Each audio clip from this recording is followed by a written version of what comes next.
My name is Maria. I'm 45 years old, and I live here in Guadalajara, Jalisco, in the San Jose neighborhood. I've worked at the Municipal Education Department for 12 years. I'm a permanent employee. I was widowed 3 years ago. My husband died in an accident on the Chapala Highway. Returning from visiting his mother, after he passed away, I became bitter and resentful, you know? I've been attending the Good Shepherd Christian Church on Lopez Mateos Avenue for 15 years. I've been the women's ministry leader for 8 years. I've always been very active, and the congregation, Pastor Roberto, considers me one of the most dedicated servants. If he knew the truth, no, the whole congregation sees me as an example of faith, that sister who overcame widowhood and dedicated herself more to the Lord. But I had a secret vice that was destroying lives. I was completely addicted to gossip. I controlled 47 WhatsApp groups for church members and acquaintances. I had a red notebook I bought at Plaza del Sol, where I wrote down information about every member of the congregation. It was like a complete file on everyone's life. Do you understand? My own daughter, Carla, 22, went to work in Tijuana last year. She told me she couldn't stand living with me anymore because of my venomous tongue. "Mom, all you do is talk badly about people." Those were her last words before she left. That hurt me to the core, but I couldn't stop gossiping. The worst part is that I used my job at the Ministry of Education to get information, right? I had access to the kids' families' data, phone numbers, addresses, financial situations. Then I'd take that information to the church and spread it around as if it were a prayer request. It was a way of disguising gossip with the appearance of Christian concern. I offered to clean Pastor Roberto's house for free, just to go through drawers and listen to conversations. I created fake Facebook profiles to spy on the lives of the other members. He recorded phone calls without people knowing. I had an app on my phone for that. I was obsessive, truly unhealthy. During lunch at the soup kitchen, The Blessing, I ran what we called the gossip table. I always had news to share, always some little secret to reveal. The women would come up to me wanting to know the latest church news. I felt important, powerful. I didn't make up terrible stories about innocent people. I said the treasurer was stealing the offering money. Pure lies. I spread the word that Deacon Juan was beating his wife. Another nasty lie.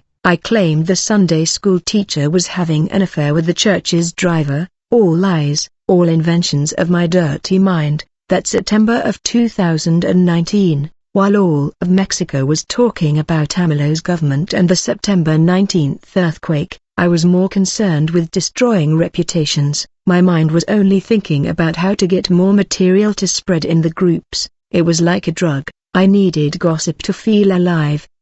Up until that moment, I had no idea of the mess I was making. I had already caused 12 families to leave our church, but no one suspected it was my fault. The pastors wondered why so many members were drifting away. I pretended to be worried too. How hypocritical I was. I had caused 3 divorces with my lies, and 2 guys had already tried to take their own lives because of the things I made up about them.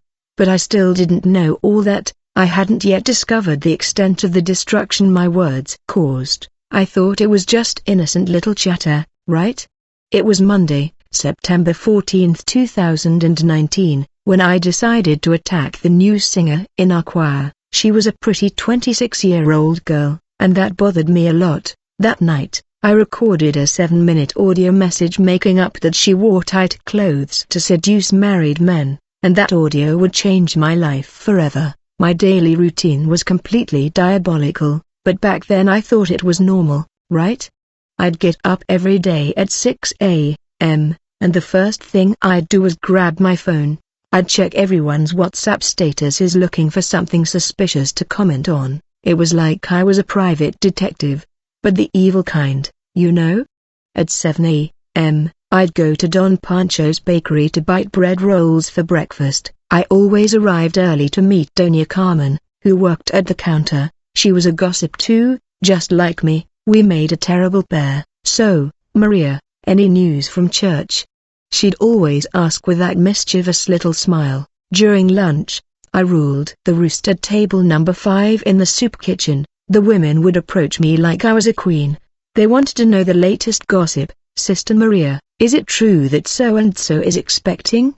They'd ask in hushed tones. I loved having that inside information to share. No, what nobody knew was that I used my government job to get personal data. Working at the Department of Education, I had access to the children's records at the school, parents' names, phone numbers, addresses, family income, all right there in front of me. Then I'd take that information to the church as a special prayer request. I offered to clean Pastor Roberto's house for free. "Pastor, let me help Sister Rosa with the cleaning," she'd say, putting on an innocent face. In reality, she wanted to snoop through his drawers, listen to phone calls, uncover leadership secrets. She was an infiltrator within the very parsonage. She had 5 fake Facebook profiles with made-up names: Juana Perez, Maria Gonzalez, Ana Rodriguez. She used those accounts to spy on the lives of church members. She'd join family groups, look at photos,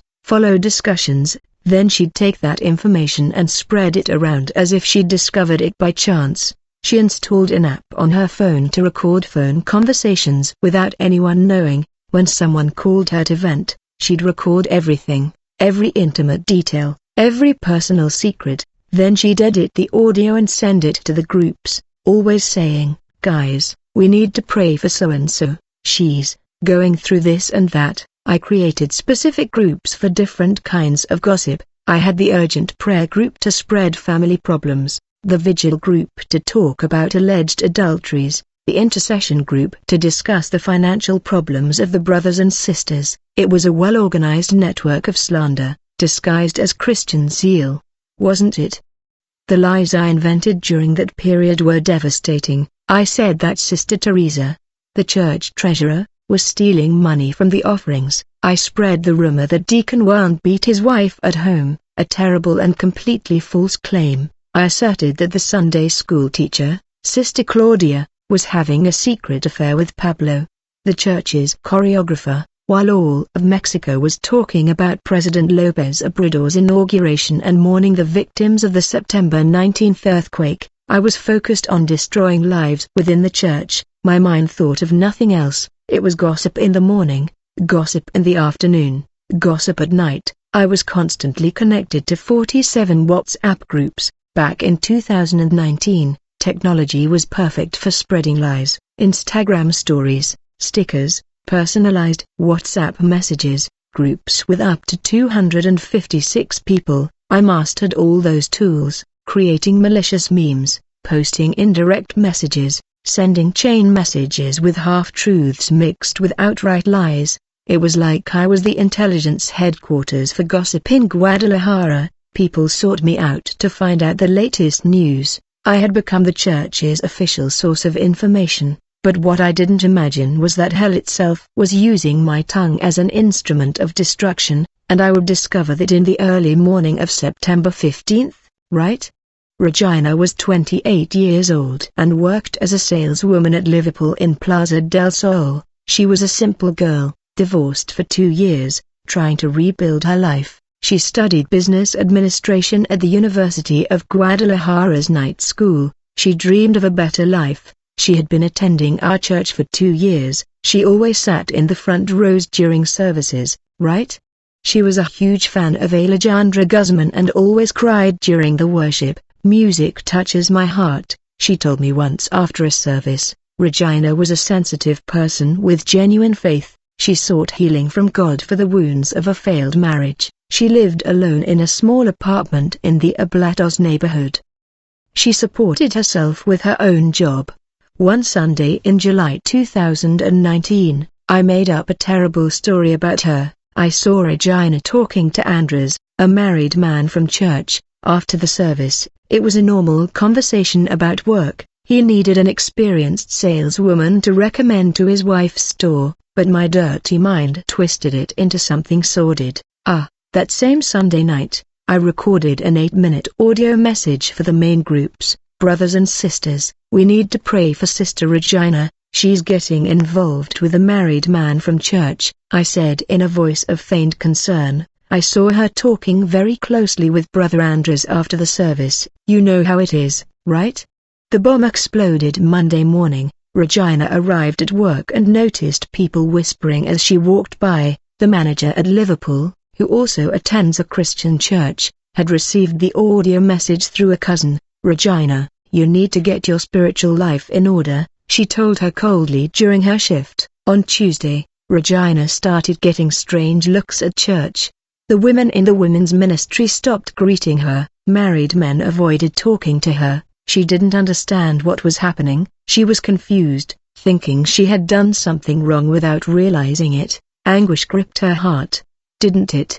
During that week, Regina completely lost her appetite. She started missing work. She cried in the bathroom at Liverpool. She lost 8 kilograms in 2 months. Her clothes were loose, her eyes sunken. "God, what did I do wrong?" She prayed every night, not understanding the persecution she was suffering. Desperate, Regina recorded 10-minute audio messages crying in the church groups. "Brothers, I don't know what happened. Please tell me if I did something wrong," she pleaded between sobs. "I feel like you're avoiding me. Please help me understand." They were heartbreaking audio messages, but I pretended to be praying for her.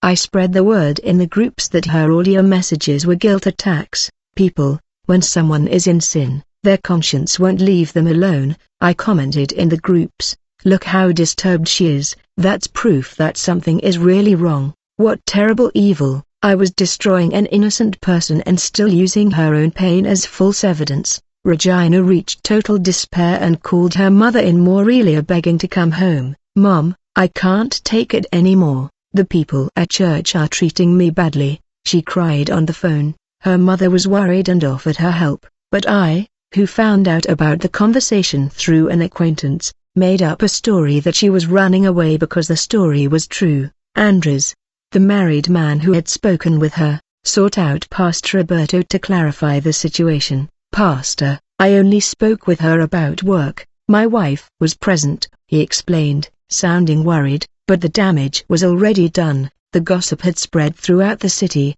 Regina became the talk of the town in several churches in Guadalajara. At the end of July, Regina stopped attending services. She couldn't stand the whispers, the judgmental looks, the isolation anymore. She started taking antidepressants, buying them at the pharmacy near Liverpool during her lunch break. "God has abandoned me," she wrote in the diary she kept under her bed. I had no idea what was happening to Regina. I didn't know she was falling into a deep depression because of my lies. I kept spreading the story in the groups, always adding fabricated details. Meanwhile, Regina cried every night, thinking that God hated her, and I was just about to discover the terrible truth in the vision that would change my life forever, right? It was Sunday, September 14, 2019, and I had just gotten home from the evening service. During the worship, I had noticed Letitia, the new singer in the choir, a pretty 26-year-old with blonde hair, wearing a slightly more fitted blouse. That really bothered me. I felt a terrible envy rising inside me, right?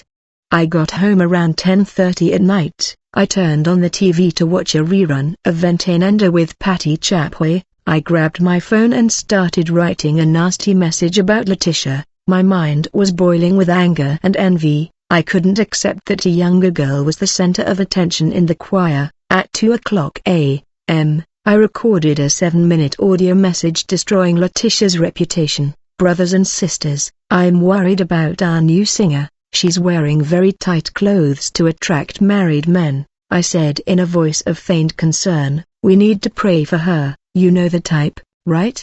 Young, pretty woman, singing at the altar." I sent the audio to the 5 main groups and lay down on my bed, satisfied with the mess I'd just made. I put my phone on the nightstand and closed my eyes, but I couldn't. I was sleeping. I felt a strange agitation, as if something heavy were in the air. The weather in Guadalajara was very dry those days. It was a time of intense heat before the September rains. Around 2:15, something really weird started to happen. The cell phone on the nightstand began to heat up on its own. I felt the heat radiating from afar. The screen began to flicker incessantly, displaying all the nasty messages I had sent over the past few months. The words appeared and disappeared on the screen as if they were alive. Suddenly I felt as if thousands of invisible hands were pulling me down. My body turned as cold as ice. A terrible chill rose from my feet to my head. A sharp pain pierced my chest, as if someone were stabbing knives into my heart. I tried to scream, but no sound came out of my throat. That's when my spirit was violently ripped from my physical body. I felt as if a hurricane was sucking me in. I spun endlessly toward a blinding light. The room vanished, the bed, the walls, everything disappeared. I was flying at high speed through a bright, terrifying tunnel. Wasn't I? A thunderous voice echoed around me, making the entire atmosphere tremble. Maria shouted the voice with absolute authority, "Enough of destroying my people with that poisonous tongue."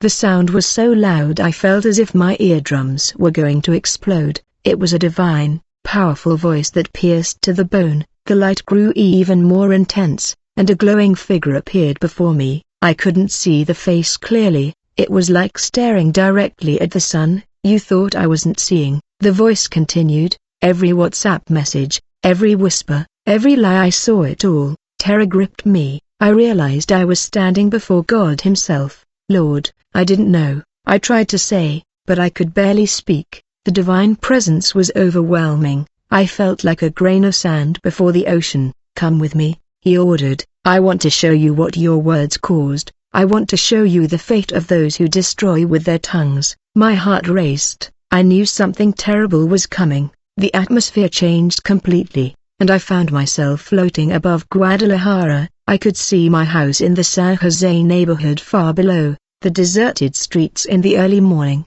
the bougainvillea blooming at that time of year. It was as if I were a spirit observing the city from above. "This is your last chance," the voice said solemnly. Then we began to descend toward a place I never imagined existed. The smell of sulfur began to fill my nostrils. Desperate cries echoed from somewhere distant. "No, sir!" I screamed desperately. "I am a believer, I'm going to church." But the descent continued, and I knew I was headed to hell to find out what happens to gossips. Before we even got to hell proper, we were intercepted by a hideous creature. It was a gigantic snake the size of a 10-story building with multiple heads that moved independently. Each head had eyes as red as coals and a mouth full of sharp teeth. The smell coming from that thing was worse than rotten sewage. The snake started talking to all the heads at once. Each one repeated a different lie I had spread. "Regina's a slut." One head screamed, "Juan beats his wife." Another bellowed, "The treasurer steals the money." The third yelled. It was awful to hear my own words coming out of that mouth. "Maria, my dear agent," the creature cackled with a laugh that chilled me to the bone. "Finally, we meet in person." One of the heads moved closer to my face. "The breath you stink. You almost made me faint. I am the demon of slander and defamation, and you have been my most efficient employee in Guadalajara." The creature showed me a giant screen in the air, like some kind of infernal movie theater. It displayed screenshots from all my WhatsApp groups: urgent prayer, vigil, intercession, blessed family. "Your 47 groups are actually cells of hell." He laughed evilly. "Each group feeds one of my heads." "You thought you were just chatting," the serpent continued sarcastically. "Every mean sticker you created, every passive-aggressive post you uploaded to your status, every poisonous audio you recorded, it was all directly inspired by me." The heads swayed in approval as she spoke. It was as if they were celebrating a great victory. The demon showed me detailed statistics on the infernal screen. "Through you, I managed to destroy 23 marriages in Guadalajara. I caused 15 suicide attempts. I made 67 people abandon the Christian faith." The numbers appeared in letters of fire. Each one represented a life ruined by my words. "Right? Your prayer meetings were actually demonic strategy sessions," she revealed proudly. "When you gathered to pray for so-and-so, you were actually planning how to destroy her most efficiently." The screen showed images of me and other women whispering maliciously after the services. One of the heads spat out a black liquid, "And you stinking creature who formed words in the air, every evil word you said was a brick in the construction of my kingdom," he declared. "Every tear your victims shed was like water refreshing to my thirst for destruction." The evil of that creature was indescribable. You want to know what happened to Regina? The snake asked with a cruel grin. One of its heads opened its mouth, and a holographic image popped out. Regina was crying, holding a bottle of rat poison. She killed herself on August 3rd, the demon shouted. She took 3 steps mixed with soda. She died believing God hated her. My world crumbled at that moment. No. It can't be true. I screamed desperately. Regina died because of me. Tears began to stream down my face like waterfalls. Yes, the creature replied, and you didn't even notice. You were too busy spreading lies about other people. But that's not all, the demon continued with sadistic pleasure. I want to introduce you to Regina personally. She's right here in the special area we created for the victims of gossips. The snake pointed downward with one of its tails. Let's go down so you can see the results of your ministry for yourself. The descent resumed with even greater speed. The smell of sulfur grew stronger, the screams louder, the heat more intense. Welcome to hell, Maria.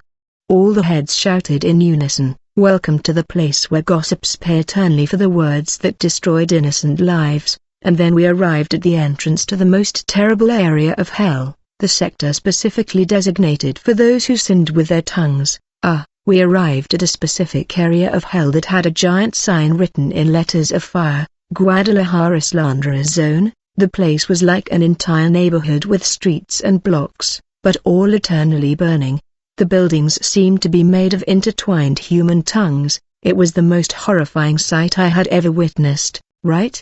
The first thing that caught my attention were the desperate screams. Hundreds of people were running around trying to escape specific tortures. Their tongues were constantly on fire, being cut by invisible knives and immediately growing back to be cut again. The process repeated itself endlessly, without stopping for a second. I saw people I knew from the city, people who frequented churches, markets, government offices. They all had something in common. They were gossips, inveterate gossips in life. These are the people who used their tongues to destroy reputations, explained a voice beside me. It was an angel accompanying me in the vision, you know.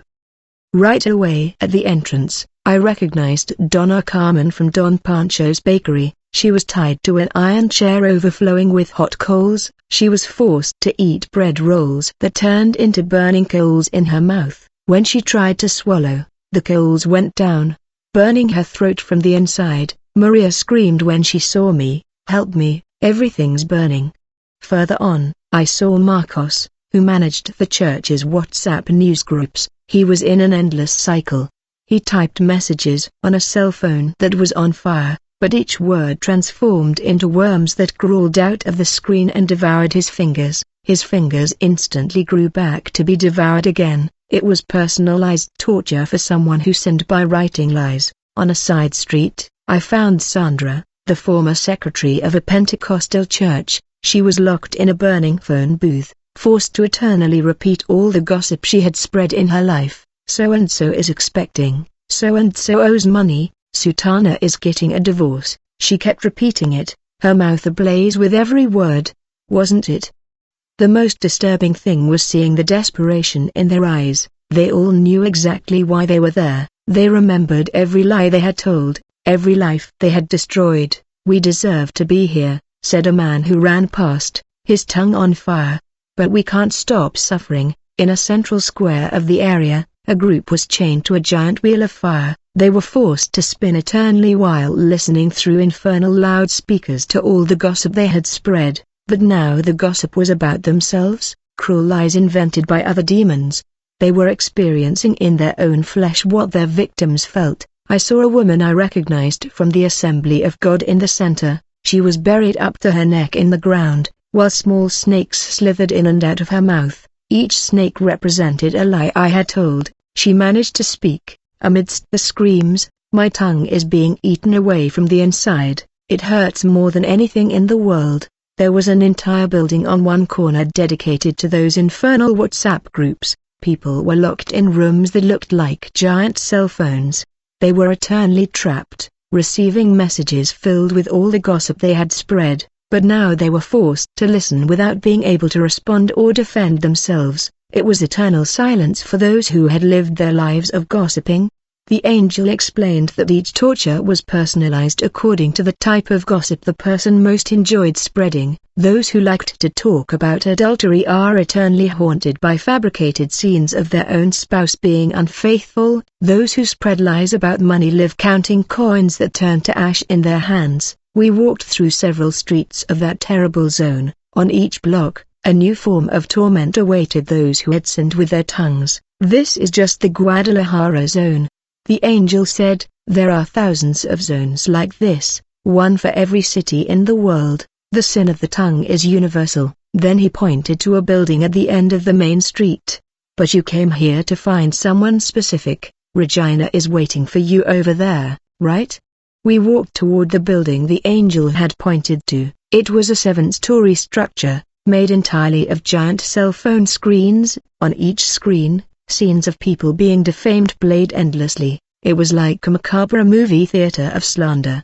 The building had a plaque at the entrance, Victims Sector, Department of Suicides by Gossip. We climbed red-hot iron staircase to the 3rd floor. There were several individual cells there, each resembling an apartment room, but with walls made of mirrors. The victims stay here eternally watching how their lives were destroyed by lies. The angel explained sadly, they aren't being punished, they're being comforted, but the pain of the injustice they suffered still hurts a lot. We stood in front of cell number 37, inside was Regina, but she wasn't suffering like the people in the gossip zone. She was sitting in a white armchair wearing a simple dress, but her eyes were filled with tears. On the walls around her, like films, all the moments she had been slandered and humiliated because of my lies played. Regina?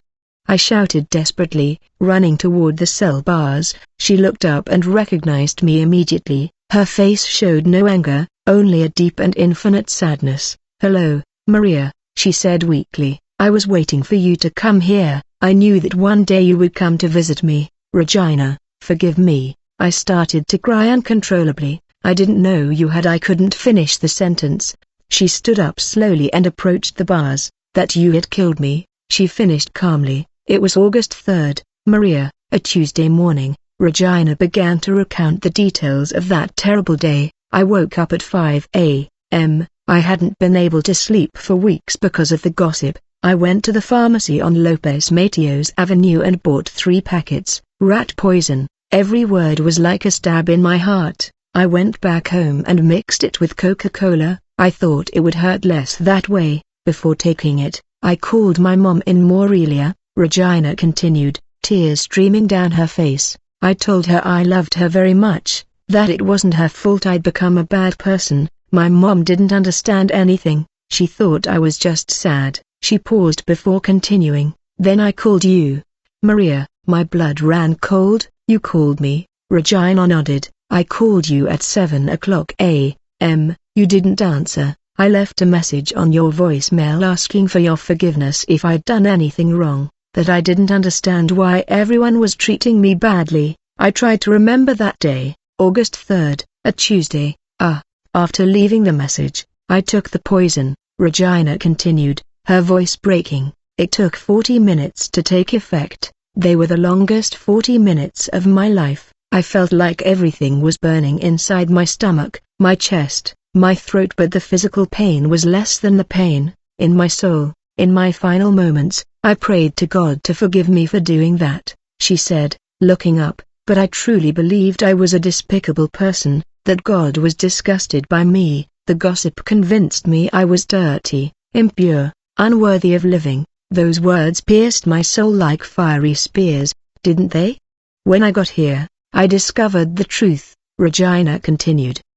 I discovered it was all a lie, that you had made everything up about me and Andres. I discovered I never did anything wrong, that I died innocent. She moved even closer to the bars. Maria, you killed me with your words. You murdered me without using a weapon. The angel who was with me spoke. Regina is here temporarily. Soon she will be taken to the place of innocent victims, where there is no pain or suffering. But first I needed to confront you with the truth. Regina looked me in the eyes and said, Maria, I died because of you, but I forgive you. I just want you to stop killing other people with your tongue. At that moment, I completely collapsed. I fell to my knees on the burning iron floor. The physical pain was nothing compared to the pain in my conscience. Regina, forgive me, forgive me. I screamed without stopping, but she was already being taken by angels to another place, a place of peace and consolation, and I was about to discover that Regina hadn't been my only fatal victim. Suddenly, the whole infernal atmosphere changed completely. A soft, golden light began to shine around me, very different from the blinding light I had seen at the beginning of the vision. The terrible heat of hell gave way to a gentle, fragrant breeze. It was as if the bougainvillea of Guadalajara were blooming right there, filling the air with their fragrance, wasn't it? A glorious figure appeared, walking toward me. It was Jesus Christ in person. I recognized him immediately by the nail marks in his hands and feet. His garments shone brighter than the sunlight, yet they didn't hurt my eyes. His face was serene, but I could see tears streaming down his cheeks, tears that looked like drops of blood mixed with crystal clear water. "Mary," he said in a voice that was both gentle and powerful. I felt my heart leap. I was standing before the very Son of God. "Lord," I managed to whisper, falling prostrate on the ground. "Jesus, I am a terrible sinner. I killed Regina with my words." My tears fell like a torrential downpour. Jesus knelt beside me and held my face in his pierced hands. "Mary, every malicious WhatsApp group was a new nail in my hands," he said, looking directly into my eyes. "Every poisonous audio you recorded was another lash on my back. Every lie you spread was another thorn in my crown. But, Lord," I tried to speak, but he continued, "every time Regina cried because of your lies, I cried with her.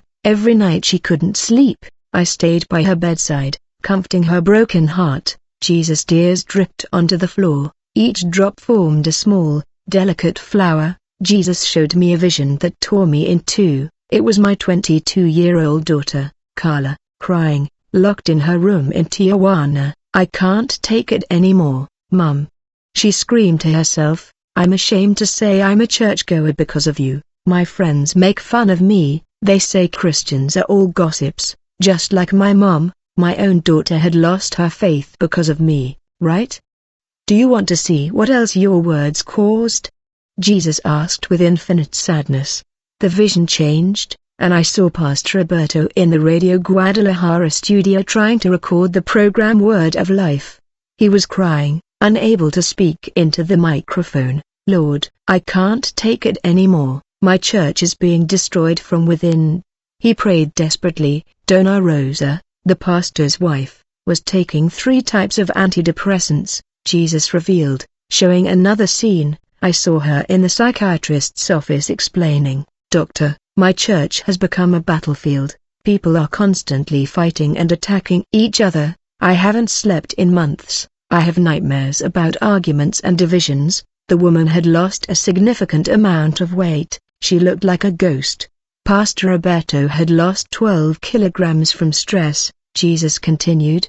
He had already consulted 3 lawyers about how to legally close the church. He thought he had failed as a leader. "He didn't know you were the root of all the divisions." I saw the pastor in the law office signing papers with trembling hands. Jesus showed me more devastating scenes. My daughter Carla in Tijuana crying on the phone with a friend. "I can no longer have faith in God. I lived 22 years watching my mother destroy people in the name of religion. How can I believe in a God who allows that?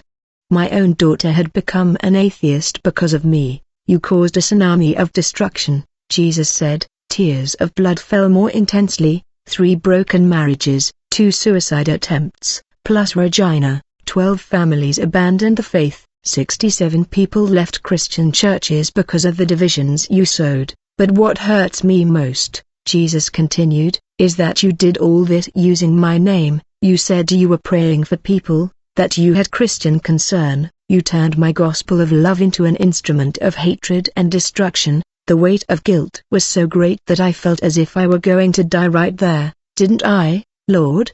I didn't know," I cried out desperately. "I thought it was just talk. I didn't imagine it was so serious." Jesus looked at me with a mixture of sadness and mercy. "That's why I'm showing you all this, Mary. so that you understand the terrible power that exists in the tongue and so that you can choose whether you want to continue destroying or begin to heal. Then he pointed in a specific direction, but before you decide, you need to see one last thing. You need to see what your eternal destiny would be if you died today. Jesus gestured with his hand and a gigantic mirror. With his hand and a gigantic mirror the size of an entire wall appeared before us, but it wasn't an ordinary mirror, it was like a movie screen displaying moving images. This is the mirror of eternal truth, he explained. Here you will see what your fate would be if you died today. At this exact moment, the first image that appeared made me scream in horror. It was me, burning in the gossip zone we had just visited. I was locked in a solitary cell,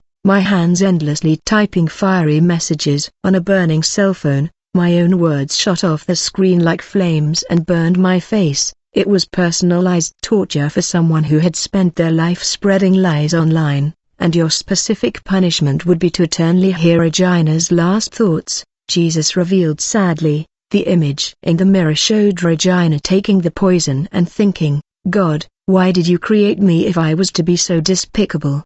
Why was I born if I was to be hated by everyone? Those words echoed endlessly in my hellish cell. It was the cruelest torture imaginable. Do you want to see the others who are destroyed by your lies? Jesus asked. The mirror began to show scenes I never imagined had happened. I saw Antonio and Claudia, a couple from the church, fighting violently. Are you stealing the offering money? Claudia was shouting. Maria told me everything. They divorced the next day, a 15-year marriage destroyed by my lie. The image changed, and I saw Marcos and Patricia, another couple from the congregation. Are you waiting for another man? Marcos accused furiously. Everyone's talking about it. Patricia wept desperately, swearing he was innocent, but Sister Maria said she saw you leaving the motel. He shouted, another marriage I destroyed with poisonous words, right?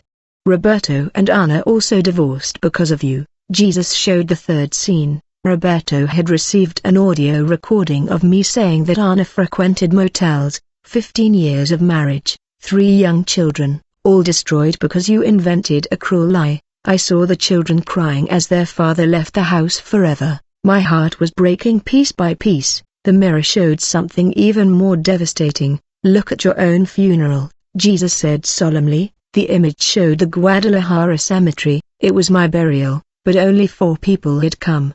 Pastor Roberto was there out of ministerial obligation, along with 2 neighbors who barely knew me and a funeral home employee. No one was crying, no one felt I was missed, not even Carla wanted to come to your funeral, Jesus revealed, revealing the most painful part. I saw my daughter in Tijuana receiving the news of my death over the phone. Did my mother die? She asked coldly. Can you bury her? I'm not coming back. 2 people in the room overheard and commented, oh, what a cruel daughter, but Carla replied, you didn't know my mother, she destroyed people with her words. My daughter Carla, receiving the same news, didn't even cry, she just shook her head and said, it was only a matter of time. God wasn't going to allow me to keep destroying families forever. Even my own daughter had become insensitive because of my wickedness. It was the end result of a lifetime of spreading hatred disguised as religion. The people who came to the wake weren't sad, Jesus continued, showing the scene. They were saying, at least now the gossip in town will decrease. At least now the church will have peace. I saw one woman whispering to another, she died as she lived, alone and hated by everyone. Doña Carmen from the bakery made a terrible comment. She revealed the mirror. She said, they buried Maria today. Only 2 people came to make sure she was really dead. Nobody wanted it to be some trick of hers to get more gossip. It was the height of humiliation. Not even in death would she be respected. Jesus looked at me with infinite compassion. Maria, this would be your eternal inheritance. To be remembered only as the woman who destroyed lives with her tongue. Your name would be synonymous with evil and division. Tears of blood continued to stream down his face. But I didn't bring you here to condemn you. I brought you to give you a chance to change. The mirror disappeared, and Jesus held my hands. You have a decision to make now, Maria. You can continue living as an instrument of destruction, or you can truly repent and transform your tongue into an instrument of healing. He pointed to a golden ladder that appeared beside us. This ladder leads back to your life, but only climb it if you are willing to change completely. What do you choose? I knelt before Jesus, gripping his pierced hands tightly. Lord, forgive me. I killed Regina. I destroyed entire families. I screamed with all my might. Tears poured down like a tropical storm. It was as if all the rain Guadalajara needed in that dry September was pouring from my eyes.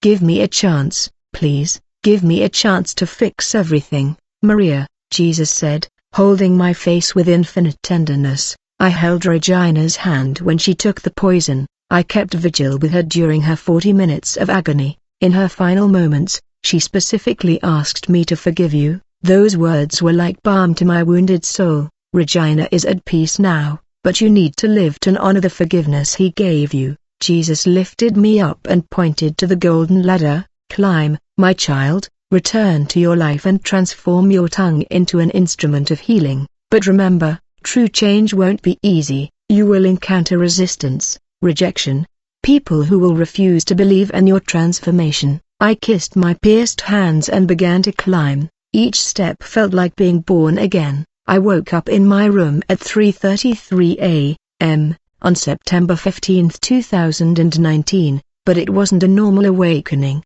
My tongue had real burn marks. I tried to speak and felt a sharp pain. They were physical wounds that lasted 3 whole days. I ran to the bathroom mirror and got the biggest shock of my life. My hair had turned completely white overnight. That Monday morning, September 16th, I woke up determined to start a new life. I grabbed the red notebook where I kept track of people's files and went straight to the main square. It was 8 o'clock a.m. There were a few people exercising. I lit a match and burned the notebook right there in front of everyone. I will never again use my tongue to destroy, I said aloud. I went back home and started deleting all 47 WhatsApp groups I managed. Urgent prayer, deleted. Family vigil, deleted. Special intercession, deleted. One by one, I eliminated those channels of slander. Then I took my cell phone and smashed it with a hammer. I decided to go 40 days without WhatsApp, without social media, without the internet, but the transformation wasn't as easy as I imagined. On Tuesday, I started looking for the families I had harmed to ask them for forgiveness. I apologized personally. The first was Doña Claudia, whom I had divorced from her husband with lies about him stealing money. When I rang the doorbell, she opened the door and spat in my face. You killed my marriage, now you want to kill my courage too, she yelled before slamming the door, right? Of the 12 families I contacted that first week, 7 refused to see me. Some closed the door in my face, others sent messages with their children saying they never wanted to see me again. Get out of here, you viper. Roberto's wife shouted from the gate, you destroyed my family, now you want to play the saint? The rejection hurt more than the burns on my tongue. At the church, I was treated like a leper for 6 months. People whispered when I walked by, did she really change, or is this just another one of her tactics? Some of the women in the ministry asked to leave when I arrived at the meetings. We don't trust her, they said openly. She might be recording our conversations to spread them later. Pastor Roberto was one of the most resilient people. Maria, you almost destroyed my church, he told me in a private conversation. How can I be sure this isn't just another one of your manipulations?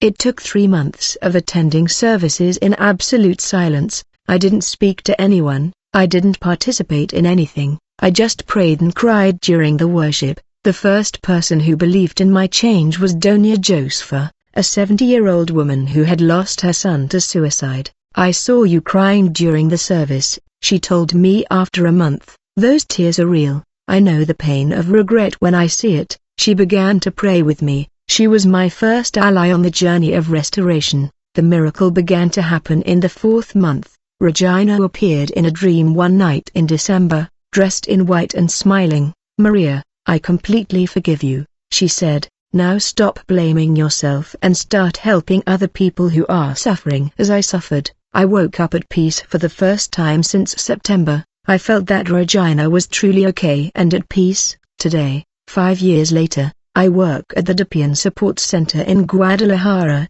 I have already helped 847 people who were contemplating suicide, many due to gossip and defamation. I reconciled 23 couples I had divorced with lies, and 12 people who attempted suicide because of gossip now work with me in the Healing Tongues ministry. In October 2019, I got a tattoo on my right arm. Death and life are in the power of the tongue, Proverbs 18:21. This tattoo reminds me every day of the terrible and wonderful power that exists in our words.